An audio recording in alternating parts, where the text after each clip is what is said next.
Hello, my name is Shakti Kumar Sivakumar. I'm the project manager for assignment number 3. My group members are Eswar, Cameron, Mark, Robert, and Heba. This is the work delegation for this assignment. Firstly, we assign due dates for each task, and then we met as a group to fill out work breakdown structure, linear responsibility chart, and Gantt chart. Robert and Mark worked on improvising the work breakdown structure, linear responsibility chart, and Gantt chart. Myself and Cameron worked on the PowerPoint. Eswar and Heba worked on project report.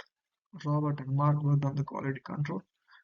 And finally, myself doing the final presentation.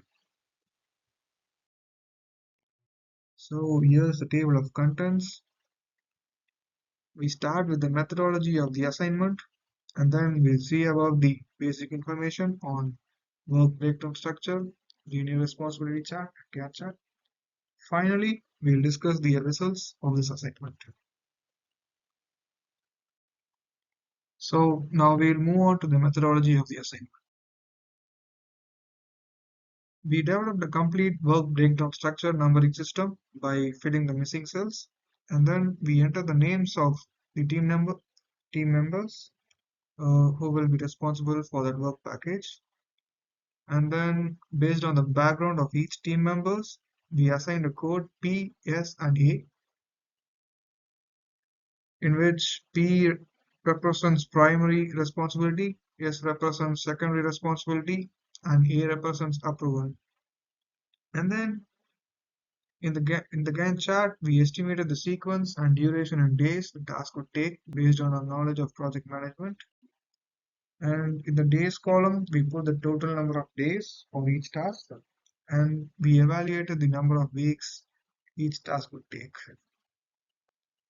So in the next slides, we'll see some background information on work breakdown structure, LRC, and Gantt chart. Work breakdown structure is a method for completing a complex or multi-step project. It is also a way to divide and conquer large projects to get things done faster and more efficiently. The tasks are subdivided and numbered accordingly, and we can use as many levels as necessary. Mainly, the lowest level should be work packages. And now we move on to LRC. LRC is linear responsibility chart, which basically combines the work breakdown structure against the types of resources available. And the linear responsibility chart visually depicts who is responsible for each project task.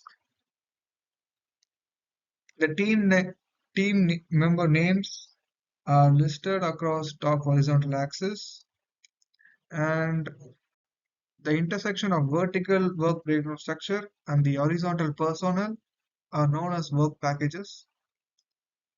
These work packages are assigned with a code, which can be letters, numbers, or anything. In our assignment, we have assigned letters such as P, S, and A. As I said, P stands for primary, S stands for secondary responsibility, and A stands for approval. Gantt chart. A Gantt chart is one of the most popular and useful ways of showing tasks displayed against time. On the left of the chart is a list of the activities, and along the top is a suitable time scale. The Gantt chart is also known as master project schedule. And there are some task relationships. Firstly, finish to start, which means preceding task must finish before successor starts. Start to start means two tasks must be started at the same time. Finish to finish means two tasks must finish at the same time. Lags means period of time that must pass prior to successor.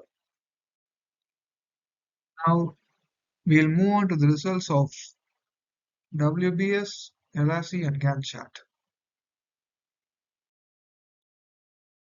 So this is the results of work breakdown structure and linear responsibility chart. After completing the work breakdown structure code, we arrived at a total of 6 main categories and 25 unique subcategory tasks. Then a complete balanced linear responsibility chart was obtained. Here, as I said, uh, we have assigned P, S, and A as work packages. So here we have assigned primary responsibility for one person in each task and others with secondary responsibility and approval. A and S were assigned based on the individual's background experience. As our team members are experienced in several disciplines and industries such as civil, mechanical, construction, electrical, healthcare, marine research, and so on. Now we'll move on to the results of in the Gantt chart. The project length is said to be a total of 112 days, and your major tasks are of finish to start task relationship, as you can see in the Gantt chart, which is displayed. The sub-task scheduling are developed as per team members' experience. So, as you can see in the Gantt chart, the project planning takes 1 week of time, the procurement takes 4 weeks of time, the system construction takes 6 weeks of time, system testing takes 6 weeks, the sea trial takes 3 weeks, and then finally the turnover vessels takes up to 1 week of time. So this would be a conclusion for the presentation. Thank you so much for listening.